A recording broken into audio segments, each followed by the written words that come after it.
Buenas tardes, profesor. El día de hoy mi grupo y yo le vamos a hablar sobre el gobierno de Juan Velasco Alvarado. Este gobierno militar de Juan Velasco Alvarado, que duró desde 1968 a 1975, marcó una de las etapas más intensas y transformadoras de la historia contemporánea del Perú. Tras derrocar al presidente Fernando Belaúnde Terry mediante un golpe de Estado, Velasco instauró un régimen nacionalista, reformista y autoritario que buscó cambiar las estructuras económicas y sociales del país.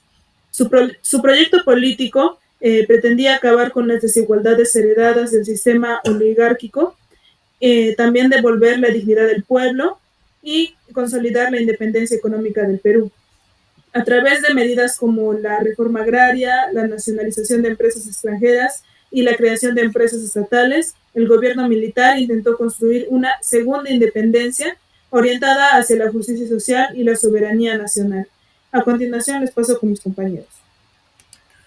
Perfecto. Para empezar, yo soy el entrevistador.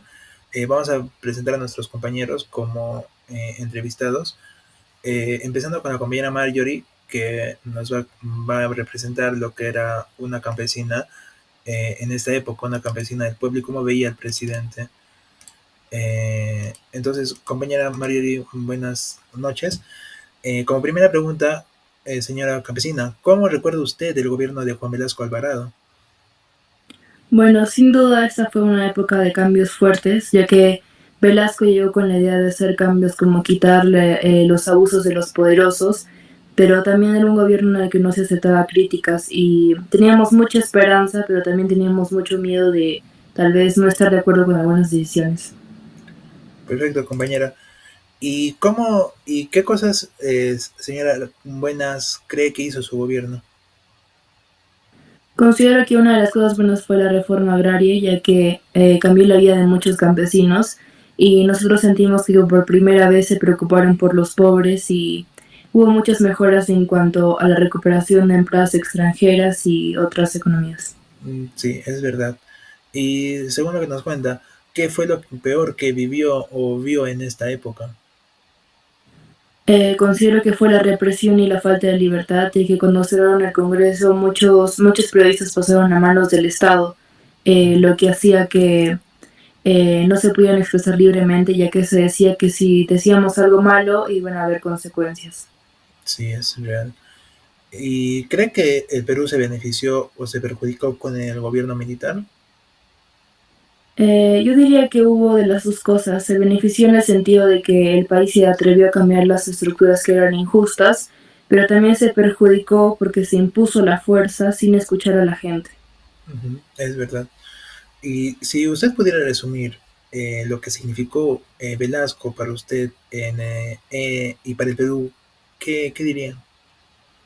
Diría que Velasco fue un líder con buenas ideas, que tenía buenas metas, pero tenía malos métodos, no sabía cómo llevar a cabo, digamos, sus ideales sin la violencia y nos dejó una gran enseñanza de que no importa cuántas ideas tengamos si no sabemos liderar de manera unida y con libertad. Exacto. Muchas gracias, compañera. A continuación, la compañera Marjorie nos va a deleitar con una ponencia del presidente, nos va a responder estas preguntas. Compañera Francesca, señor presidente, ¿cómo encontró usted la situación política del Perú cuando asumió el poder en 1968? ¿Y qué lo llevó a tomar la decisión de instaurar un gobierno militar? Ya cuando asumí el poder encontré un país con crisis, con instituciones corruptas, el gobierno que solo servía a las élites y vi que la democracia no representaba verdaderamente a la sociedad, por lo que decidí instalar, se puede decir como un gobierno militar para emprender las transformaciones que el Perú necesitaba en este momento, ya sea con firmeza, disciplina y sentido patriótico o de identidad. Ujú. Muchas gracias. Y siguiendo con las preguntas, durante su gobierno se implementaron grandes reformas, como la reforma agraria, y qué es lo que buscaba realmente con esas medidas y cómo esperaba que cambiara la estructura económica del país. Ya, el objetivo que se tenía era poner fin a los siglos de desigualdad y concentración de tierras que se tenía desde hace años. Se quiso poner que las tierras representaran, no pertenecieran a quienes la manejaban, que era el Perú en ese entonces. Entonces lo que se buscaba era que el Perú recuperara el control de sus recursos naturales y buscaba que la riqueza nacional sirviera para el desarrollo del país y no de los intereses extranjeros. Muchas gracias. Y la Guerra Fría marcó al mundo entero, porque fue un proceso muy raro. ¿De qué manera influyó este contexto internacional en sus decisiones políticas y económicas dentro del Perú? Ya, durante la Guerra Fría, mi meta fue mantener al Perú independiente de las potencias enfrentadas. No quise que solo fuéramos como satélites de nadie. Si bien se estableció relaciones con países socialistas, se hizo con la intención de que se buscaba la cooperación sin sometimiento. Esto es muy importante porque la prioridad que se tenía fue que siempre se busque la soberanía y dignidad nacional, ¿no?, del país. Está bien, sí, tiene razón. Y varios sectores económicos y sociales reaccionaron de forma muy distinta a sus decisiones. ¿Cómo percibió usted esa división entre la élite y el pueblo?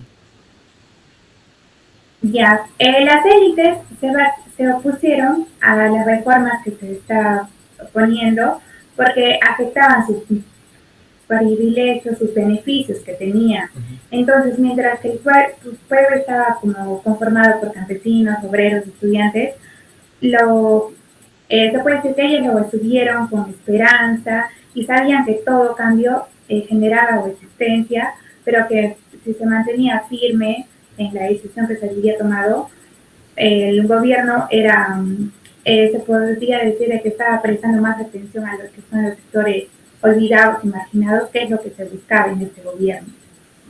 Es cierto. Y finalmente, para terminar, mirando hacia atrás, ¿cree que fue lo más importante de su gobierno y qué mensaje le daría al pueblo peruano hoy? Ya lo más valioso del gobierno fue que el pueblo tome conciencia de la justicia social, independencia como orgullo nacional.